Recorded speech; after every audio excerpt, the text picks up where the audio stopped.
Muy buenas tardes, gracias por la audiencia. Bienvenidos a una nueva sesión de Charlando del Forestal. No se puse por la cámara Tingy. En esta oportunidad es una charla sobre la trilogía de los Césares. Para eso tenemos al gran Pancho Ortega, que va a conversar con Carlos Reyes de los 3 tomos de la trilogía y alguna pregunta que ustedes quieran hacer antes de que vengan las firmas posteriormente. Los dejo con ellos. Muchas gracias. Agradecemos también aquí a Aquileo Forestal, siempre recibiendo la presencia del público, tanto como de los autores y autoras chilenos. Oye, Pancho. ¿Esta es tercera charla que nos junta? Sí, pero nunca había hablado directamente solos de esto. Sí, sobre estado con otra gente. El verbo Kaifman, Logia y Andinia. ¿Tú sugieres que la gente lea Logia, Andinia y después en cualquier momento Kaifman, o idealmente el primero antes de leer los otros dos? Mira, yo... ¿Cuál es tu propuesta? En rigor Andinia se puede leer sola. Yo traté de virar toda la cabeza para que la gente que no hubiera leído, los lectores que no hubieran leído los libros anteriores, pudieran empezar de este y poder eventualmente leer los anteriores como leer una precuela. Es como, no sé. Pues, y el lector ideal debería empezar todo tiene que ver con la Guerra de las Galaxias. Uno vio primero la original y después vio la... Todo desordenado. Pero el lector ideal debería empezar por el verbo Kaifman o por Logia. El lector Mateo empieza por Kaifman, Logia y Andinia. El lector que quiere... A ver, yo el orden que le doy, la sugerencia que le doy a la mayoría de la gente es que lea Logia y después Andinia y el libro Kaifman lo lea como una precuela, como algo que pasó antes. ¿Hace cuántos años que publicaste el número Kaifman, como se llamaba esta novela al comienzo? Exactamente 10, y por eso salió en agosto este ¿Era una cábala, no? No, era porque es fácil para marketing, 10 años después, 10 se cierra. No podían ser 11 años ni 9, tenían que ser 10. Exactamente. A ver, Pancho, pero en estos libros... Nosotros, alguna gente que está aquí, que te conoce, que han conversado contigo en muchas oportunidades, cuando yo leí Logia me pareció que había algo de lo que voy a decir, pero cuando leí Andinia dije, aquí definitivamente es Pancho hablando a los amigos cuando estamos en algún bar por ahí, en alguna comida o en algún cumpleaños, de pronto, o en una caminata tú deslizas, ¿sabías tú qué? Y de pronto veo esos mismos datos aquí. O sea, los que estuvimos contigo cerca en los últimos años, 2, 3 años, seguramente muchos escuchamos algunas de las conversaciones que de repente teníamos contigo, independientemente de que saber si la estabas incorporando en un libro, luego las vemos acá. Parece que todo ese tiempo estuviste investigando, entonces tú estabas... Es que en rigor este libro es parte de la investigación que comenzó para Logia. Y como yo quería que esto fuera 3 libros nomás, y que cerrara sin posibilidad de continuar, porque en el fondo esta es una puerta que se cierra,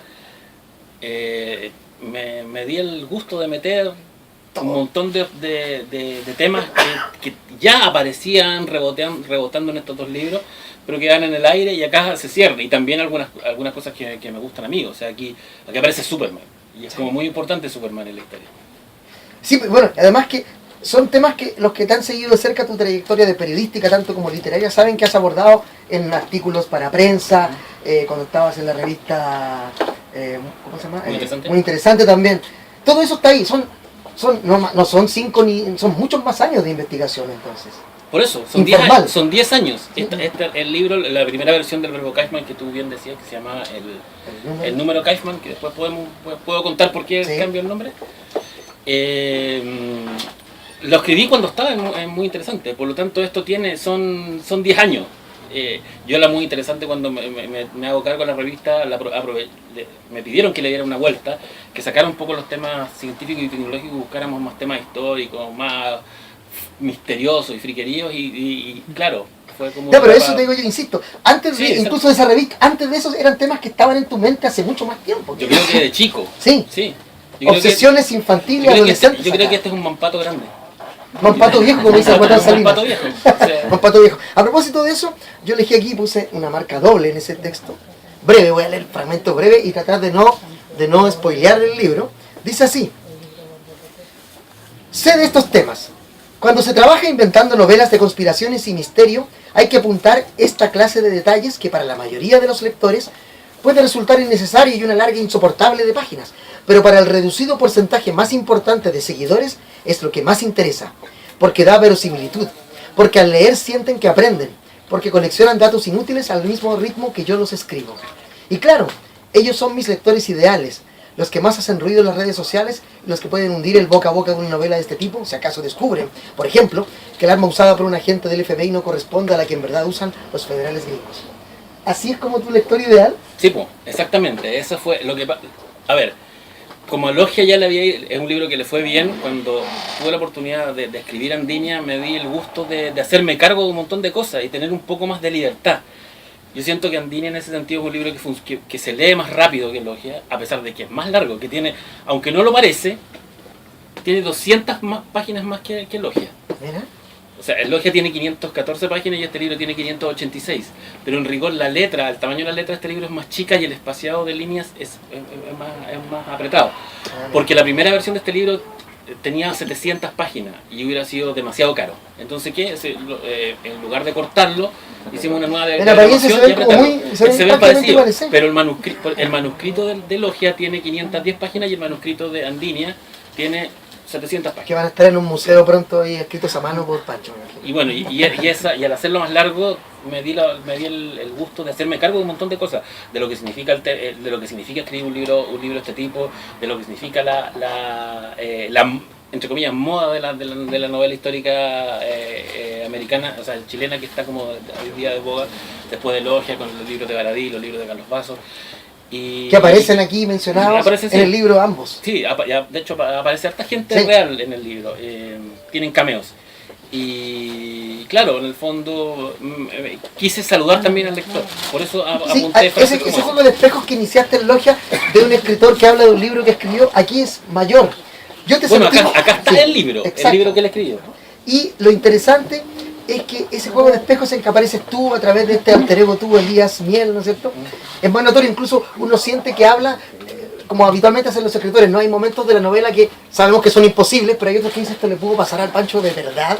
Esto tal vez es alguien que él conoció, este es su pariente, ese es tu primo, esa es tu ciudad. Bueno, yo efectivamente me metí en las catacumbas de Ciudad de México y peleé con espadas. Eso lo vamos a contar ahora. Acordémonos de ese detalle.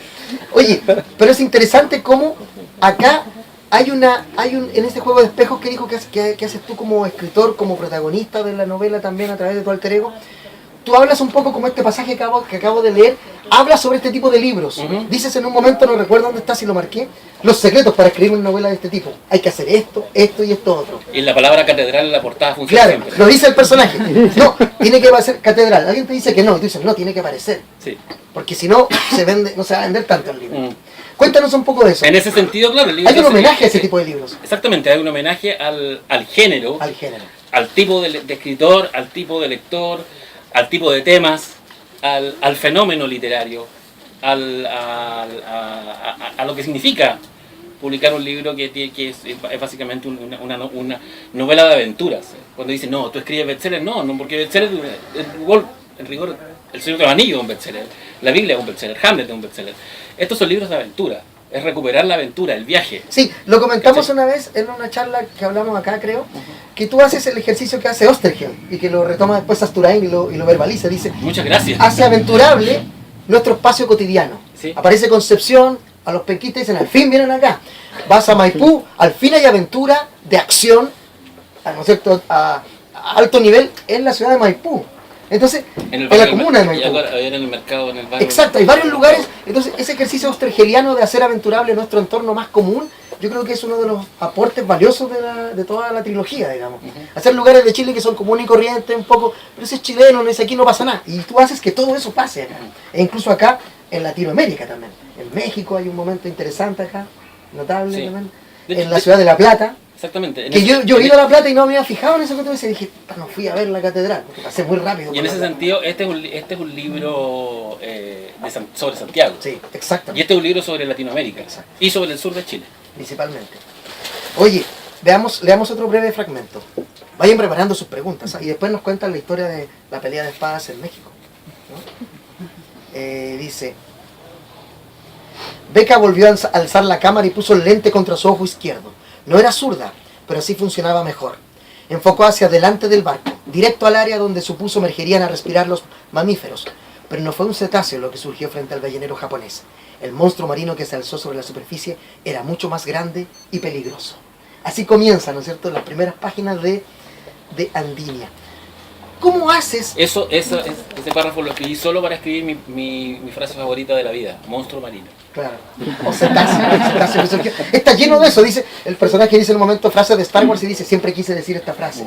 O en otra parte me siento como James Bond. Aparecen, está lleno de citas, ¿no? A los que les gustan esas películas, Es ¿no? como una novela póstuma, como que está ahí un montón Tiraste de toda la cosas, carne en la sí, parrilla. después Sí, sí, sí. me voy a matar en... Eso, septiembre. ¿cómo armas? Pero hay que decirlo, yo leí todas, pero a mí Andinia es la que más veloz me parece, estoy de acuerdo contigo, y me entretuvo muchísimo. Yo diría incluso, ahora no puedo decir Eso- que esta eso- ha vendido muchísimo, que esta me gusta más incluso que Bueno, Logia. el editor de Argentina y el editor de Chile dijeron exactamente lo mismo. Ah, sí, que recibí el cheque de ellos mismos. Entonces. No, a mí me pareció lo mismo, me pareció muy Y entretenido. yo la pasé muy bien escribiéndola. Sí, se nota. Y a pesar de que tú dices, tiene esas pequeñas digresiones que tú dices que el libro debe tener como descripciones de cosas, siento que no son agobiantes, sino que son breves y entran rápidamente en el relato, como por ejemplo esta, que yo sé que es uno de tus temas favoritos también. Dice, ¿qué fue primero, el huevo o la gallina? Un paleontólogo que conocí hace varios años me explicó que la respuesta a esa pregunta, en apariencia un acertijo sin salida, era bastante obvia, la gallina. Existen dos acercamientos a la cuestión, me dijo, la teoría creacionista y la evolutiva. Y ahí hay un párrafo más extenso en que hablas de esa teoría y terminas concluyendo que efectivamente es primero la gallina y no el huevo. Esas conversaciones, esos datos. No digamos por qué. No digamos por qué, por eso no voy a adelantar más. No, todo lo que veremos aquí no va a afectar en Lo nada. que pasa es que dentro de tú que ustedes. leíste el libro, te pudiste dar cuenta que este libro tiene muchos spoilers. Sí. Para mí es muy difícil hablar porque tiene muchas sorpresas. Todo el rato pasan Y- cosas. y- Sí. Giros. Aparecen temas que quedaron incompletos de ambos libros y en el fondo se responde todo lo que quedó de los dos primeros. Sí. Para facilitar a los que no han leído los libros anteriores, este libro además tiene notas a pie de página. Por eso yo puse a mitad de semana, puse en Twitter por ahí que iba en la parte en que reaparecía Brainiac. Sí. Por ejemplo, y efectivamente cuando lo lean se dan cuenta que efectivamente aparece ese momento. Entonces la gente dice, pero ¿cómo que tiene que ver Brainiac con esto? Bueno, si aparece Superman, aparece Grant Morrison por ahí, mencionado brevemente. ¿No es cierto? El Grant Morrison de Tierra 2, sí, De Tierra porque 2. Tierra 1 está en esta sala. No revelaremos su identidad. ¿No? O sea, no es que aparezca, lo cita. Cuando se conocieron acá supe que hubo un temblor en Chile, en el momento en que se conocieron ellos. Bueno, sigamos. Aparece Paco Roca, aparece. Aparece Paco Sí. Roca, aparece mucha gente, aparece no como personaje pero citado. Acá aparece la cita a pie de página, Sí. explicativa, y tú lo pones al comienzo del libro. ¿Por qué? Por varias razones. Uno, porque imagino que hay lectores que no han leído los libros anteriores y al existir esta cita les ayuda a ubicarse. Esto ocurrió, si bien se explica en la narración, ocurrió en la página 400 y tanto de Logia, por si alguien quiere Ir a la ir novela. a la- Sí.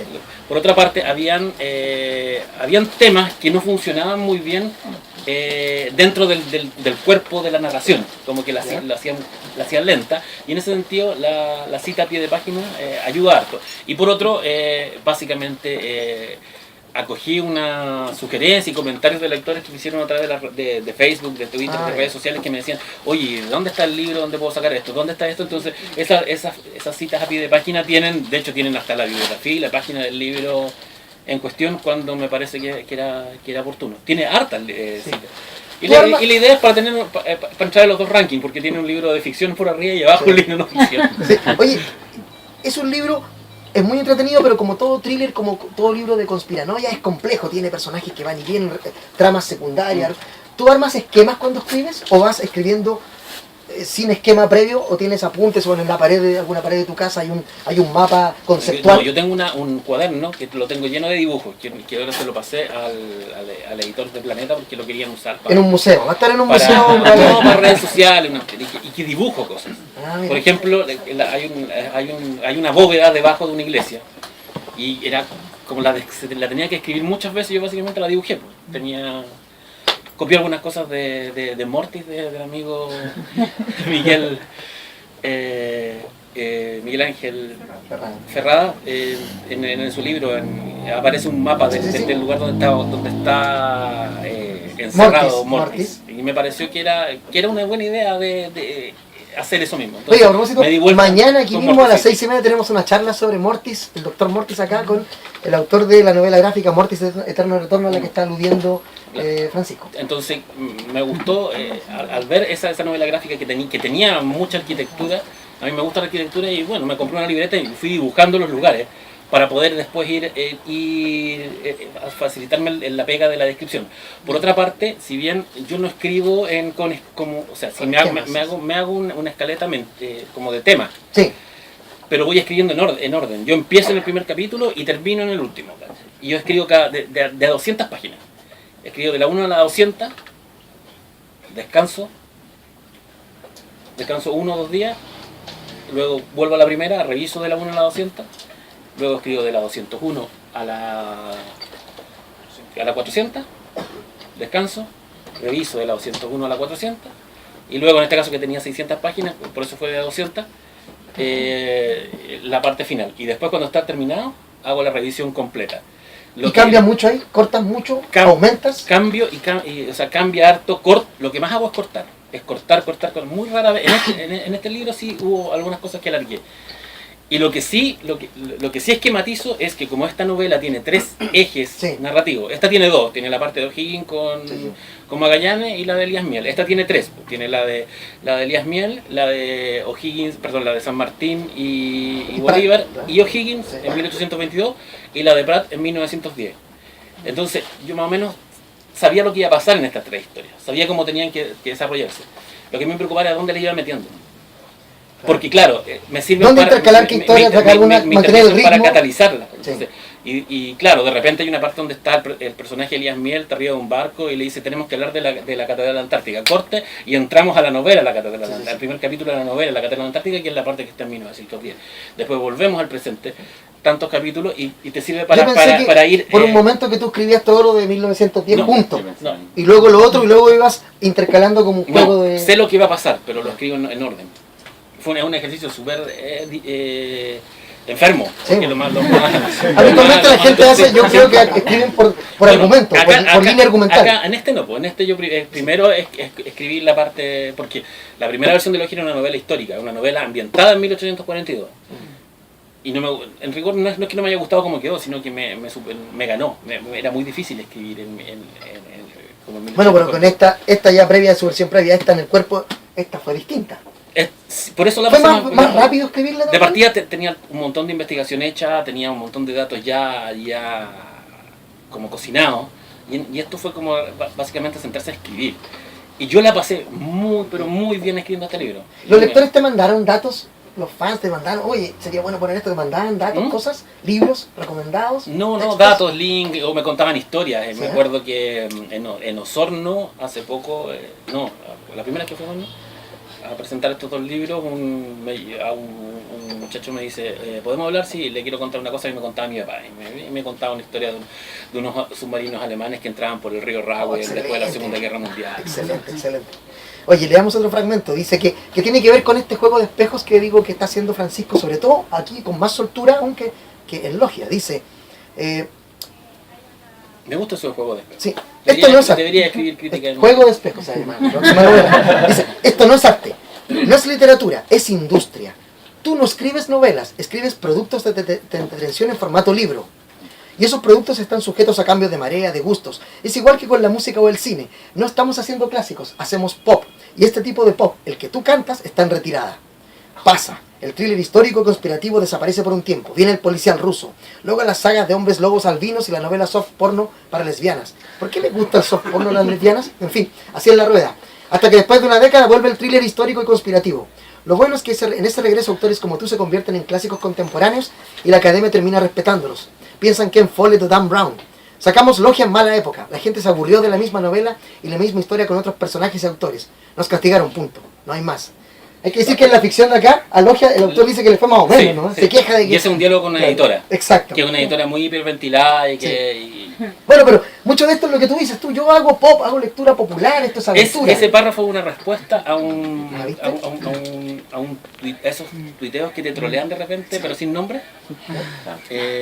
Salió una entrevista que di por Logia, no me acuerdo cuál, y un personaje, una persona que hace crítica literaria puso la novela comercial no existe, son productos de entretención disfrazados de libro. Y yo como que me enojé y le iba a responder. Y después dije, no, po, me parece que es un gran piropo, porque un producto de entretención es súper válido como un producto estético. Y lo noté, y dije, ¿sabes qué? Lo voy a usar en la novela. Y tal vez los productos estéticos también sean entretenidos, Sí. ¿no? No hay contradicción tal vez en la calidad y la entretención. Sí. Y a mí me gusta que tú te asumas como pop, o sea, yo hago literatura que entretenida, ¿no es cierto? Y bueno, y probablemente puede ser una historieta, que puede ser una novela, puede ser un cómic, puede ser una película, puede ser una serie, se presta para todas esas plataformas, ¿no? Otro párrafo que tiene que ver con esto. En un estupendo jaque mate hizo copycat al personaje principal de tu novela más popular. No sé si extravagante sea la palabra, a mí me parece que es un bromista brillante. ¿Qué manera de vengarse por lo que le hiciste en el verbo Kaifman? Lo convertiste en ficción y él hizo realidad tu ficción. Pero estoy tirando un spoiler. Pero ¿de qué se trata? Pero, ¿no? pero ¿Qué te queda metido? es básicamente lo mismo que hizo un lector de Logia ayer cuando robó la espada de... Sí, la ficción en la realidad. En la Claro, realidad de la básicamente ficción. eso. Lo que pasa es que hay un personaje acá que imita lo que hace un personaje de la primera novela de Elías Miel. Oye, bueno, cuéntanos, aquí en la primera parte del libro, viajan a México. Es interesante las descripciones que hace Pancho de los lugares, estos lugares, las iglesias, ¿no es cierto?, las catacumbas, en que uno parece como que las ve de otra manera. Incluso cuando lo hacías en Santiago, el Logio, uno decía, o lo que hace Carlos Vaso también con Santiago, uno dice, verdad, uno ha pasado 1000 veces por ahí y no ha visto. Cuéntanos esa pelea efectiva de espadas en las catacumbas de México. No, en rigor la literatura de género, no solo el thriller, también la literatura de ciencia ficción, la literatura de terror, tiene que tener un verosímil. O sea, las buenas historias de miedo funcionan cuando son creíbles, cuando son cuando básicamente es un detalle sobrenatural que sacude la normalidad de las cosas, ¿no? Y en ese sentido, una novela que es esta, que es básicamente un viaje, una aventura, la normalidad te la dan los lugares. ¿Sí? Porque los personajes son extravagantes, los villanos son rebuscados, los temas son, qué sé yo, un charquicán de distintas ideologías. Pero la normalidad te lo da el espacio, te la da que Santiago sea Santiago, que Ciudad de México sea Ciudad de México, que Buenos Aires sea Buenos Aires. Y una de las cuestiones que a mí me gustaba mucho de cuando leía las novelas de Julio Verne, por ejemplo, ¿sí?, o las novelas de Charles Dickens, era que cuando tú lo estabas leyendo sentías que estabas conociendo Londres, o sentías que estabas conociendo París, o que estabas conociendo la Isla Misteriosa, o estabas dentro del Nautilus, porque nunca, la forma te lo describe tan bien que tú prácticamente podés dibujar el Nautilus. Cualquier dibujante, bueno, si tuviera Gonzalo Martínez diría, sí, lo puedo hacer. Pero bueno, en ese sentido me interesaba, claro, que el lector que se metiera en este libro le dieran ganas de, o sintiera que está en Ciudad de México, o sintiera que está en ¿cómo se llama?, en Buenos Aires, que experimentara cómo son las calles, y que eventualmente le dieran ganas de ir, y que, cuando tuviera la oportunidad de ir, fuera y buscara como... Claro, el tour Logia o el tour Andiña, que se pueden hacer. Bueno, a mí el párroco del Perpetuo Socorro me contaba que va gente a la iglesia, ahora está cerrada, y le preguntaban dónde estaban entrando los túneles. Y se sacaban fotos. Bueno. Y ahora los túneles de incaicos, que ahora Logia... Se supo todo. Ya, pero cuéntanos, ¿qué pasó en México? Nada, pues No mentiste, entonces, ¿cómo tal pelea de espadas? entré a las catacumbas debajo de no entré a las catacumbas, pero me metí a un museo abierto para ver y hablé con un amigo que es arquitecto de allá, que me mostró dónde estaban las posibles entradas a las catacumbas. Pero no me hagáis decir la verdad, porque la idea es que este libro sea... Lo que tú no mencionaste, dejaste a todo el mundo aquí. Mira, la gente llorando ahí, público, porque no contestaste aquello. Oye, sigamos. ¿Fue agotador hacer estos 3 libros ahora? Porque hablemos del verbo Kaifman primero, que se llama número Kaifman. ¿Por qué el cambio? A ver, el libro se llama El número Kaifman y así fue planteado desde un principio, que además tiene una historia muy particular este libro, porque este libro nace de un encargo. ¿Ah, sí? Sí. Yo había publicado una novela juvenil, siendo muy chico, como a los 18 años, Sí. por Editorial Los Andes, la editorial de... Ahí conocí a Tatán Piñera, a Sebastián Piñera. Que fue una cuestión muy rara, porque yo vivía en el sur, vivía en Victoria, no había venido 2 veces a Santiago, no conocía a nadie, y participé en un concurso que vivía en una afiche en la Universidad de la Frontera. Escribí una novela a máquina, la escribí como en 15 días, la mandé esperando a ver qué pasaba, y cuando delante me llaman, sacaste el 2.º lugar, queremos que publicar el libro, bueno, esa es la razón por la que vine a Santiago. Ese libro salió en 94, el número Kaifman salió en 2006, el 2006. Y yo siempre digo esto cuando doy charlas, o sea, o hablo con jóvenes aprendices de escritores que me dicen, pero es que he mandado como la novela, no me la pescaron los editores, entonces la voy a autopublicar o la voy a publicar en una editorial de pago. Bueno, o sea, yo publiqué una novela en 1996 y entre 1996 y 2006 escribí 3 novelas y 2 libros de cuentos que fueron todos rechazados en editoriales. Y nunca me fui como, y me rechazaron, y que no daba escribí una novela de ciencia ficción que estaba escrita con que había personajes que hablaban en mapudungú, ¿no? Era muy arriesgado publicar en ciencia ficción, ¿no? Rechazada por lectores, y nunca me fui a la chucha, ¿cachai? Y hoy día siento que hay un montón de, estoy cambiando de tema, pero creo que es muy importante. Siento que hay un montón de cabros que están escribiendo que reciben un rechazo de editorial y que los editores no me entienden, hay una mafia editorial y siempre publican los mismos de siempre. Bueno, si yo también alegaba que siempre publicaban los mismos de siempre. Tuve durante 12 años 5 libros rechazados y libros con que trabajé 2 años de 200 páginas. Están ahí y ahora que los leo entiendo por qué fueron rechazados y menos mal que estuvieron rechazados. La cosa es que yo había escrito una novela en 2006 que se llamaba Colin Campbell, que era una novela que era como un Watchmen, porque básicamente no que fuera Watchmen, era un personaje que era un multimillonario muy excéntrico santellino, con una especie de Ozymandias de Watchmen, que había derrumbado porque le gustaba la arquitectura y la arquitectura patrimonial, y había puesto una bomba en el edificio de Telefónica y la había derrumbado. Bueno, básicamente la historia era que 10 años después su mejor amigo y se había matado. 10 años después recibió un correo electrónico de alguien que no existía, que estaba muerto, y él comenzaba a escribir la historia de este personaje. ¿Sabes quién era? ¿Por qué su obsesión con la arquitectura? ¿Por qué su obsesión con los de los cómics? De hecho se llamaba Colin Campbell, era Lex Luthor, la cosa es que era una novela que a mí capaz que algún día la retome, porque me gustaba como estaba. Y yo la mandé a Planeta y a Alfaguara.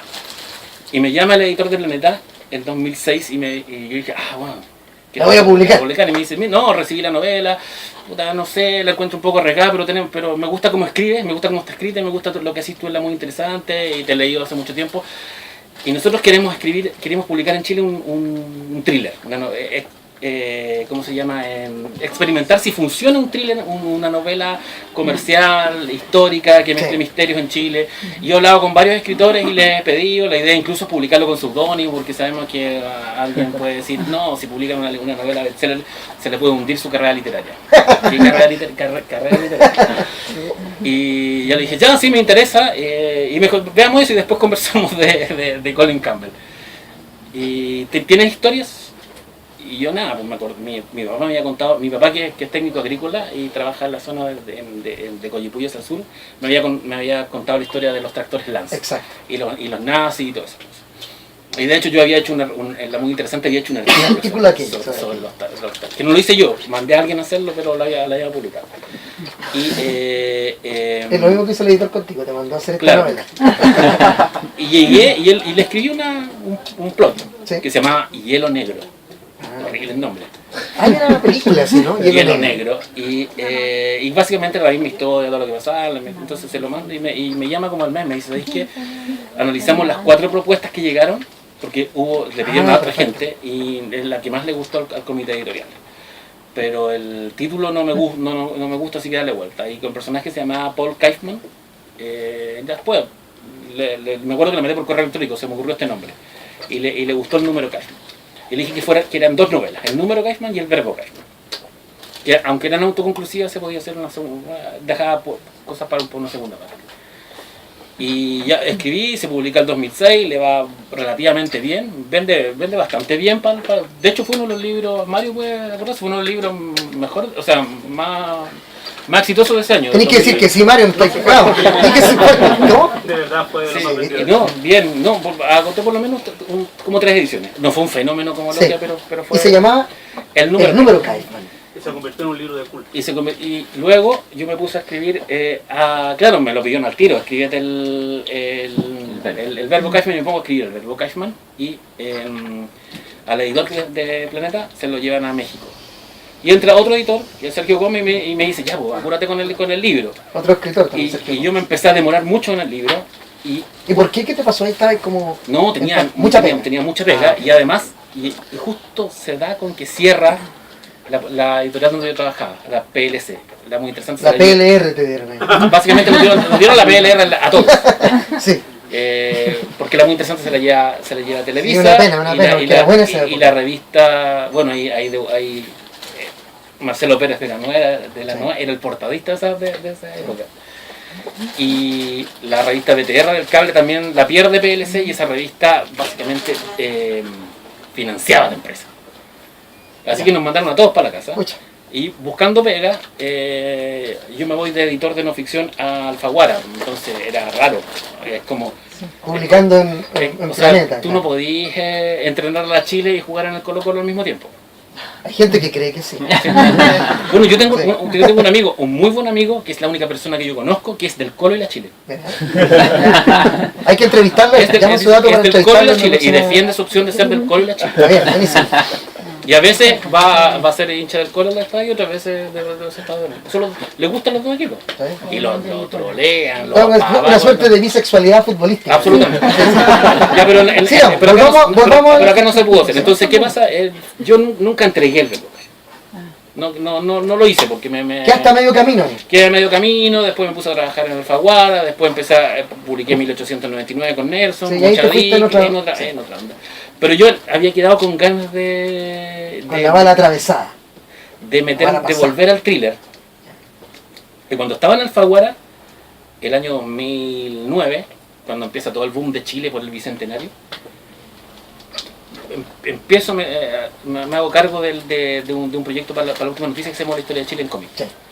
Y en ese proyecto hubo un problema con el capítulo que tenía que ver con la masonería y la historia de Chile, que fue fue un encontrón entre el asesor histórico de la Católica y el asesor histórico de la Chile, porque uno quería que sí y otro quería que no, y yo dije acá hay un tema.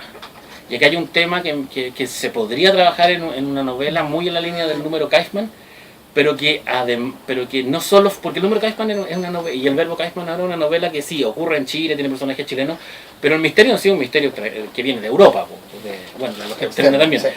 pero acá tenemos la historia de Chile. Y ahí yo comienzo en forma paralela a mi trabajo en Alfaguara, como a investigar, aprovechar historiadores argentinos que publicaba Aguilar, y los libros nunca llegaban a Chile y que tenían que ver con el tema. Como a mí me llegaban las muestras, me los leía, después les mandaba un mail a los autores, y fui como lento, investigando durante un harto rato. Lo he hecho un viaje de vacaciones a Europa para ir a Toledo, viajar a Buenos Aires, durante 6 años. Cuando ya yo me voy de Alfaguara, me voy a Codelco a hacer Cobre. durante un año. Cobre es una historieta que realiza Pancho con Nelson Daniel, que se regalaba, que desgraciadamente no se puede encontrar en ninguna parte. En el sitio Codelco. Bueno, Y- ¿ya? ¿Volvamos? ¿Estás y- ahí y haciendo en, y en cobre? forma paralela, como ya tenía mucha información, muchos datos y todo, digo me pongo definitivamente a escribir este libro. Claro, 2013, me demoré todo el 2013. ¿Pero cuál? 2013. ¿Logia? Logia. Ah, Y cuando estaba escribiendo Logia, como que me di cuenta que el libro cohabitaba el mismo universo del De número Kaufman. Kaufman, pero no del número Kaufman que existía, sino del que venía de lo después. del material que estaba inédito. Exacto. Y en forma paralela a escribir Logia, agarré el manuscrito del número Kaufman, lo revisé entero, metí el manuscrito que estaba en un 3/4 del verbo Kaufman, y básicamente es una novela nueva hecha de una novela anterior. Básicamente acá en este libro está el número Kaufman y el verbo los Kaufman, dos los contenidos. dos libros en un solo volumen. Y se cierran. Y se cierran, y hay cameos de personajes Exacto. de ambos, y está la presencia de la ciudad de los Césares también, y acá también. Y eso te Entonces, ahí permitió, volver a armar todos los tres como una gran unidad. y cuando mandé este libro a las editoriales, que lo mandé a las 4 más importantes en ese tiempo que había, y de las 4 tuve respuestas muy buenas, y yo me dediqué a ser la niña linda del baile durante ¿Con un quién rato. bailo? Claro, ¿con quién bailo? ¿Quién me Era quedo? el prerequisito era que quien sacara este libro, yo me quedaba con quien que sacaba este libro, después sacara este. Y bueno, hubo dos finalistas, que fue Penguin Random House y Planeta. Y en Penguin me dijeron sí, pero veamos cómo le va a Logia. Y tú dijiste, no, yo quiero que Y vaya. en Planeta me dijeron, no, se publica aunque le vaya mal, y además los vamos a tirar los dos al tiro en Argentina y en Colombia. Entonces, Excelente. Pero sabes que es interesante lo que tú cuentas, porque habitualmente mucha gente dice, llega a una editorial y dice, Mi libro es una historia de 18 tomos, de 700 páginas, y tú creaste esto que parece un universo gigante, pero de a poco, fue naciendo naturalmente, ¿no? Era uno primero, después, pero podía ser este, y luego salió el último, Sí. ¿no? A veces la gente Cree que los planes vienen de antes. Aunque cuando terminé este libro lo dejé expresamente, aunque se cierra lo de Logia, Puede tiene continuar. un cacho al final Sí. abierto para las posibilidades porque además tenía mucho material de toda la parte de Andinia, del tema de San Martín con Pero no con contó Bolívar. todo, ya viste, ya está contando todo. No, Ya no. contó al final ya. Ahí está el final. Oye, pero cuéntame una cosa. La gente que te lee, te hace consultas incisivas, así como en la página 18 del primer libro tú dices esto y en el otro, en la página 40. ¿Pasa eso, ese ñoño que va mostrándote que alguna rotura de la narrativa? Sí. ¿Pasa eso, no? Sí, los que dicen, no, los que identifican falta de ortografía. No, pero eso sí Y pasa. falta de gramática. Y es heavy porque este libro tuvo como pasó, tuvo muchos motes en la primera edición, porque se editó muy rápido, pero pasó por 4 correctores de prueba. Este Sí. pasó por y tiene motes. Siempre queda. Siempre. Ese tipo de cosas. Yo como experiencia de editor les digo que siempre los Siempre. libros tienen motes. Sí. Siempre. Es que es imposible que un libro salga sin falta, es imposible, tendría que estar en revisión. Pero de cosas 6 más meses. finas, así como narrativamente hablando, que No, tú no, dices no. acá esto y en el otro dices lo contrario, como lo dicen los lectores avesados que van leyendo el libro, incluso con más atención que el propio escritor. No, sí, algunos se han dado cuenta que hay un error en Logia donde un personaje cambia de nombre. Pero Como Rubén a Raúl, pero lo vamos a dejar en... si lo descubren, un libro gratis. No. Dice acá, otro fragmento que voy a spoilear, desgraciadamente, un momento. No, dice así. Hay 46 estrellas en el manto de la Guadalupe, el mismo número de cromosomas que tiene el cuerpo humano. Estas 46 estrellas forman las constelaciones ubicadas sobre el cerro Tepeyac, con la posición que tenían exactamente el 12 de diciembre de 1531. Esos datos me encantan a mí, esas cosas así como freak, que uno la ve y son de reales, ¿no? Lo que pasa es que- Conspiranoia, ¿no? yo quería meter a México, Sí. la historia de México, porque me parece que México es como un imperio dentro de Latinoamérica. Y había quedado, la parte de México que está en Logia finalmente nunca la corté, y aquí la pude meter perfecto. Y una de las cosas que a mí más me alucina de México, de los 3 viajes que he tenido allá, es que te venden a México como el país más católico del mundo, y en rigor México no es católico, México es guadalupano, Sí. que es un tipo de idolatría pagana, porque la Guadalupe en el fondo es la representación de una diosa azteca, y tiene toda una connotación esotérica, pero Exacto. maravillosa. Y eso explica algo que tú dices acá y que a mí me habían contado mexicanos, a mí conversando. Decían, ¿cómo es posible, decía yo, que una señora, una viejita de un pueblo pequeño que es católica, adora a la Virgen de Guadalupe, y tú que eres marxista, ateo, también te gusta? Sí, po. Y no podés tocarle a la Virgen de Guadalupe porque No, se enojan no, los dos, sí. la viejita y el marxista o el comunista. Esa figura solo pasa... Y es muy fuerte, porque además Sí, la historia de en México, México. que aparece en este libro, el cuento, los gobiernos socialistas de principio del siglo le declararon la guerra Sí. a la Virgen de Guadalupe, a un punto que iban a agarrar el manto y regalarlo a Roma, Sí. iban a prohibir las procesiones, y en el fondo el pueblo, incluso el mismo Partido Comunista, se levantó contra, porque Sí. Es impresionante. y la trataron bueno, acá se cuenta también el atentado de 1921, que un tipo, un anarquista, dijo que para liberar a México había que matar a la Virgen de Guadalupe, y él lleva una bomba y no le pasa nada. Al manto de Guadalupe Sí. no le pasa nada. Explota, claro. Y un Cristo se cae, que en la Basílica de Guadalupe tienen todo eso, es como una fortaleza de la soledad de Superman, porque está el Cristo doblado, que es un Cristo de hierro que como que se dobló con la explosión y protegió el manto. Claro. Entonces, ahí está todo dado. No, México es un país fascinante, ¿no? Lo decía Fuguet, decía que él no se explicaba cómo los chilenos tenían tanto miedo de México cuando México era lo más latinoamericano de Latinoamérica. Era como Sí. lo ultra latinoamericano, los mega. Bueno, y además Ciudad de México es como Blade Runner, po. Claro. Es una ciudad, tiene unos edificios que parecen así como la sede de los Vengadores de las películas Marvel, y al lado está lleno, y abajo está gente vendiendo agua de colores, tortas mexicanas, y bueno, si aquí no hacemos problemas con los tacos, o sea, cuando fui ahora a México en marzo, el aeropuerto en México, de Ciudad de México, está como en mitad de la ciudad. Es como si el aeropuerto estuviera en donde está la Moneda, y uno tiene que ir a donde está el panorámico. Llegué a las 8 de la mañana Al aeropuerto. al aeropuerto, a las 9 me subí a un taxi, llegué al hotel, que estaba más o menos a esa distancia, a las 12 del día. Porque los tacos no se mueven. No, allá se comen los tacos, eso es lo Y son buenos. Todo picante. y todo picante.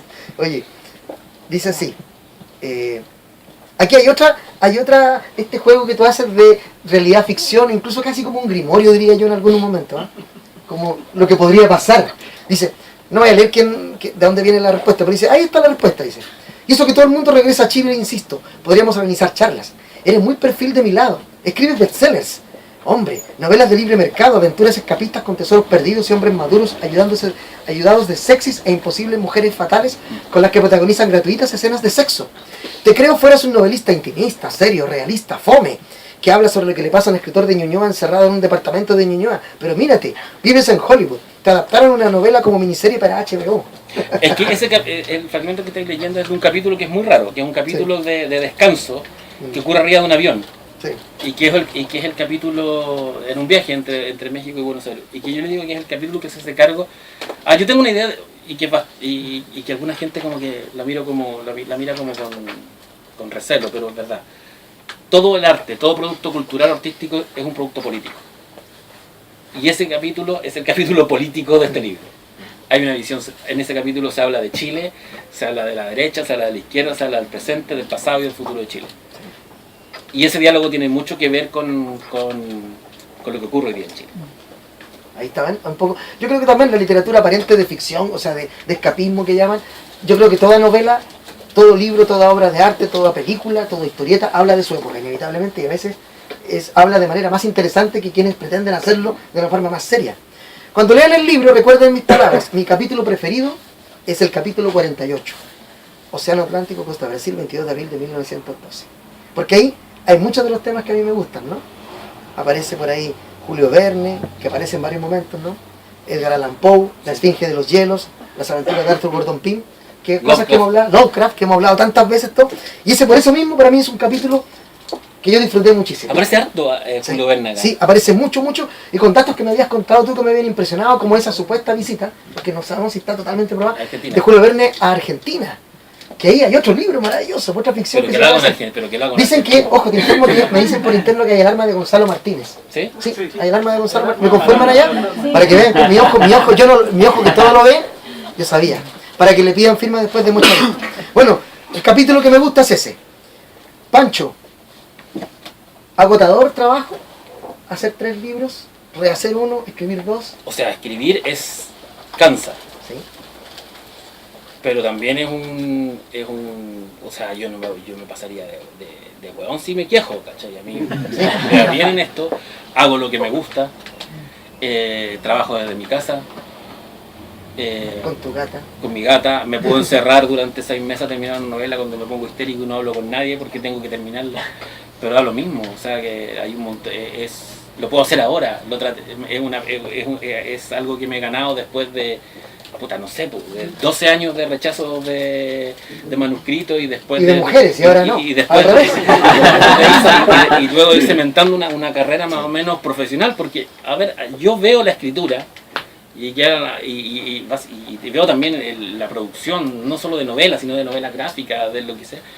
Es un trabajo, ¿cachai? A mí me carga esa idea de que necesito la musa que me inspire para ponerme a escribir. La cosa de la no, arte, o sea, la musa existen, sí.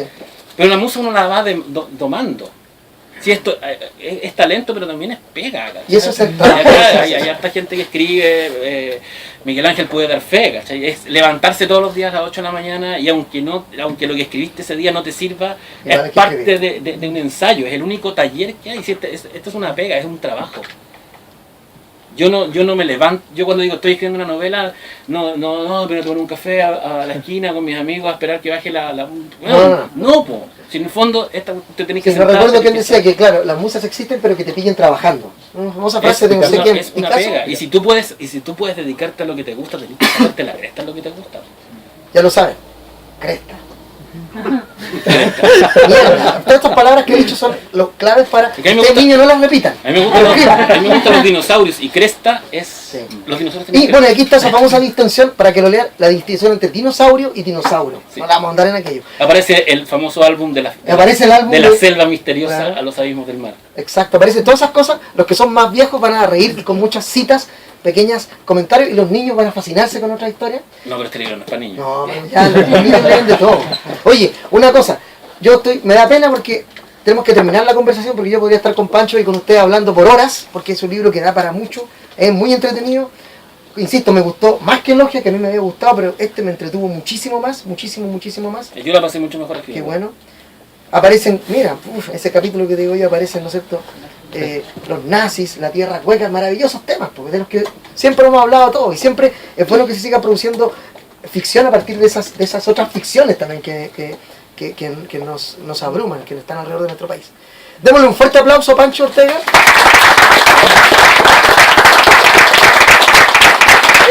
Ahora, ¿alguna pregunta del público? ¿Alguien quiere preguntarle algo a Pancho antes de pasar las firmas? Yo. Sí. Primero, es un gran ejercicio de publicidad ese que hizo la editorial de robar la espada de Manuel Bullo. Maravilloso. Maravilloso, felicito a tu editora. Eso es primero. Segundo, tomando en cuenta de la primera parte de la conversación que hablabas de la realización de una novela histórica y de la cual no te dejó satisfecho, ¿piensas en un futuro retomar y tomar la novela histórica como tal? Sí. Ambientarlo Sí, sin tanto visión del pasado y futuro. Yo tengo pasado. en este momento tengo he tirado los apuntes para 2 posibles libros. No sé cuál va a ser primero ni cuál va a ser después. Uno es una novela histórica ambientada en 1910, que retoma algunos temas que se ven acá en Andinia y tienen que ver con cuando Chile pudo ser una superpotencia para el centenario. Y es una novela histórica, pero una novela de espionaje. Estoy leyendo muchas novelas de espía porque quiero que sea una novela de viaje también, pero en un punto temporal, en 1910. Y la otra novela, una novela que es totalmente distinta porque está ambientada en el año 3914. Historia también, eso también es historia. Entonces como una de las dos, imagino. Pero no sé cuándo las voy a terminar nada porque estamos con Gonzalo Martínez que está allá atrás con una cosa de Julio Verne. Tengo que terminar, yo terminé mi parte de la segunda parte de 1899, pero Nelson es el que está demorando. Pero para los que preguntan por 1899 hay 70 páginas listas. Veámosla. Sí. Fotocopiémosla y las mostramos. Y eso. Más preguntas, sí, atrás. Francisco, primero darte las gracias por el artículo hoy día que escribiste, que me emocionó al existe en la hora, acerca de tu papá. Me gustó y te lo tuiteé. Sí. Lo mismo. Lo otro, hablaste de Julio Verne. Yo diría que tiene que estar De nuestra edad, sí. tuvo esa suerte. Y por lo que hablaste, porque yo todavía no leo Andinia, sí leí Logia, me encantó, me la gocé toda. Supongo que este es mejor, ya lo dijiste, y me da la impresión así mismo. Hay mucho de Verne en Andinia, hay mucho de él. Mucho. Más de lo confesable. Sí. Pero sí, es una vez me preguntaron a raíz de Max Urdemales, la novela infantil, que cuál era por qué me había pasado tan fácil de una novela adulta a una novela infantil. Yo dije que era básicamente lo mismo, que era novela de aventura. Solo que unas para niños y otras para grandes. Pero cuando nosotros éramos niños, leíamos las novelas de Julio Verne como si fueran novelas juveniles, y cuando Julio Verne escribía para los adultos de la época. Entonces, eso es un gran homenaje de hecho, lo que tiene de Julio Verne es el rescate del viaje, que acá el viaje es mucho más importante que... Sí, mucho más, el desplazamiento. Sí, es parte fundamental de la narrativa. Bueno, y un spoiler, acá aparece el Nautilus. Y Brain. Más preguntas. Allá, sí. Disculpa. Quisiera hacerte una pregunta, más bien una inquietud y una opinión. Yo estoy muy interesado en esta nueva especie de forma de hacer las cosas de género que se está haciendo, de un revisionismo histórico, ficcionativo y muy bueno. Pero yo tengo una inquietud personal. Nosotros hoy en día estamos en un tiempo y en una especie de umbral de tiempo donde se está utilizando la historia para crear historias falsas con datos verdaderos. Es decir, de alguna manera se está haciendo lo que antiguamente se decía que no se tenía que hacer en la historia, digamos. Un poquitito porque vivimos en la posmodernidad y todo se mezcla, se junta, y además le tenemos que agradecer a una escuela de Frankfurt de historia, que dice que ya la historia no tiene que ser rigurosa, sino que tiene que ser narrativa, porque los Sí. historiadores se peleaban unas cosas con respecto a eso. Bueno, gracias a eso le debemos algo de convenidad a la escritura. Yo quería hacerte una pregunta como opinión personal. Yo estoy viendo un problema, más o menos acá. Y, por ejemplo, yo he hablado con Baradit y he hablado con muchos que están haciendo nuevamente este revisionismo histórico. Yo no sé si hay agendas políticas de por medio, no sé si hay, no hay proceso, digamos. Bueno, algunas veces se puede especular algo, digamos. Pero hoy en día se está haciendo una historia bajo ese tipo de posmodernidad. Por ejemplo, te pongo un caso. Se está haciendo esa historia, o se está haciendo esa especie de juego histórico narrativo con Siria, por ejemplo. Se están inventando muchas cosas. Y no se está averiguando nada en sí, digamos. Y muchas cosas, mucha gente lo está creyendo. Yo quería hacerte una opinión personal técnica. ¿Tú sientes que eso es bueno, malo? ¿Tú sientes que de alguna manera se puede refinar el cuentito para que esto se regrese a instruir a la gente, no sé, en datos verdaderos? Se habla de la conspiranoia, se habla de la fiebre conspiranoica.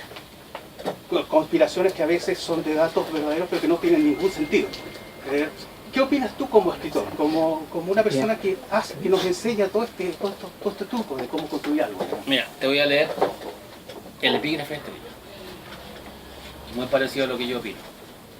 Lo que he aprendido sobre las teorías de conspiración es que los teóricos de las conspiraciones creen en ellas porque es más reconfortante. La verdad es que el mundo es caótico. No es la conspiración de la banca judía, ni de alienígenas grises, ni de reptilianos que nos controlan desde otra dimensión. La verdad es más aterradora.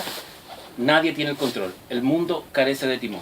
Lo que pasa es que libros como estos, libros como los de Jorge Baradí, libros como el de Basso, libros como los que llegan por todos lados, han aparecido, tuvieron la casualidad que aparecieron todos juntos. Y de alguna manera hay prensa que habla como la nueva narrativa histórica chilena o latinoamericana, lo que es falso. Libros como estos se han publicado, se publicaban en Chile mucho durante la primera mitad del siglo XX, del siglo XIX. Todo, por ejemplo, esa idea de que bajo Santiago hay túneles y que en los túneles están los restos del tesoro de los jesuitas, es de un libro publicado en 1899 por Ramón Pacheco. La idea de que hay una sociedad secreta que controla los destinos de Santiago de Chile aparece a raíz de un crimen ocurrido en 1934 de un pintor peruano que fue asesinado en un tranvía en lo que hoy día es Pedro Valdivia con Irrázaval, y que el asesino cuando lo agarran dice: lo maté porque él sabía la verdad de los dueños de Santiago. Entonces, en verdad, toda esta amalgama yo no la veo que tenga que ver con la historia. Y lo he dicho, lo dije hoy día en una entrevista en una radio de la tarde, todo lo que es conspiranoia, que va desde la conspiranoia histórica hasta la conspiranoia ufológica, es básicamente folclore. La gente veía ángeles y ahora ve platillos voladores. La gente, antes había gente que hacía un pacto con el diablo para tener plata, hoy día hace pacto con supuestos grises para tener tecnología y recursos. La Biblia, si tú analizas la Biblia, es un recorrido de pactos secretos, la idea de que hay gente que nos gobierna, que los israelitas invadían lo que es Palestina y hacían mierda a los filisteos, que son los actuales palestinos. Entonces, básicamente, está siempre. Yo creo que una de las características de la civilización occidental no es que seamos buenos para creer, es que el creer viene con nosotros, es parte de un ADN. Y somos paranoicos, nos gusta creer estas cosas. De repente hasta nos reconforta creer que hay un poder superior gobernándonos, porque es más fácil echarle la culpa a un poder superior que a hacernos cargo de que nosotros tenemos la culpa por no ir a votar, por ejemplo. Y claro, cuando uno revisa la historia de Chile es fácil encontrar estos vacíos. Y estos libros de alguna manera han logrado una acogida entre los lectores, en parte porque la gente lo pasa bien leyéndolo, y en parte porque quizás encuentran una respuesta durante 300 páginas y después van a buscar otra. Además, estamos viviendo una época en que la desconfianza, todos desconfiamos de todo. Desconfiamos de nuestros amigos, de nuestros vecinos, desconfiamos de las autoridades. Pero no es algo nuevo. Por eso yo puse esa cita al principio, que es de Alan Moore. de Alan Moore, sí, que a mí me gusta porque mucho. en el fondo lo cierto es que el mundo es caótico. La conspiranoia y la historia secreta es una manera de explicar y de ordenar ese caos. Y ordenar un caos, pero el mundo es caótico. Y lo ha sido desde siempre. Además que también, a ver si te puedo ayudar un poco, todos estos libros que hace esta gente, estos escritores de una Esta nueva gente, jornada, gracias. esta gente que escribe, son básicamente ficción, con algunos elementos que se toman de la realidad para darle verosimilitud, como lo dice, como el párrafo que leí yo del libro, ¿no? Yo digo que esto es una novela de aventura. De aventura, Una ficción aventura- total. Es una aventura de aventuras que tiene Algunos elementos tiene de datos realidad. históricos y tiene datos en este caso, yo creo que más, incluso tiene más datos más geográficos, históricos y sociológicos que Sí. derechamente. Esta es más histórica. Sí. Pero es una novela de aventuras. Es recuperar un poco la novela de aventura chilena que alguna vez se escribió y que se perdió al 73. Claro, y como se básicamente perdió. esa idea de que la historia la escriben los vencedores también es una ficción. Porque la visión de los otros, de los que fueron vencidos, es otra historia. Por tanto, para los que vencieron es una mera ficción. La verdad es esta. La historia siempre ha zanjado una verdad y ha rechazado otras. Eso también quizás sea una manera de ficción. Los historiadores se van a enojar con esto, pero quizás la historia es una gran ficción también. O sea, yo digo, ¿qué es lo que inspiró la escritura de Logia? Fue un trabajo de reescritura histórica para niños, que se llamaba La Historia de Chile en cómic, donde habían dos posiciones historiográficas, que son las dos posiciones historiográficas que hoy día dominan la historiografía, de hecho, muchas veces la palabra chilena, que es la del Instituto de Historia de la Católica y el Instituto de Historia de la Universidad de Chile, una derechamente laica y otra naturalista cristiana. No habíamos tenido ningún problema, todo Ahí estaba sí. bien, pero llegó el momento de decir que O'Higgins había sido masón y saltaron. Y ojalá yo hubiera podido grabar esa conversación porque llegaba al delirio. Pero es que eso no lo sabemos. Pero ¿estás seguro que no lo sabemos? Tú no estabas ahí. Bueno, tú tampoco estabas ahí. Entonces era como... ¿Cachai? Es como... Son tesis, pues uno Son tiene que tesis. defender sus tesis, aunque no haya estado ahí. Estoy Oye, haciendo una señal ahí atrás Sí. que dice que Ah. se desmayó alguien ahí. pensé que estaba ahí. Ese pelado se roban el libro, ese delante. Y él los vende. Oye, muchas gracias por haber venido. Ahora, con calma, vamos a acercarnos a Francisco, que nos va a iluminar con su mensaje. Va a tocar a los niños, él los va a tocar y los va a bendecir antes de firmar sus libros. Un gran aplauso para ustedes y para él.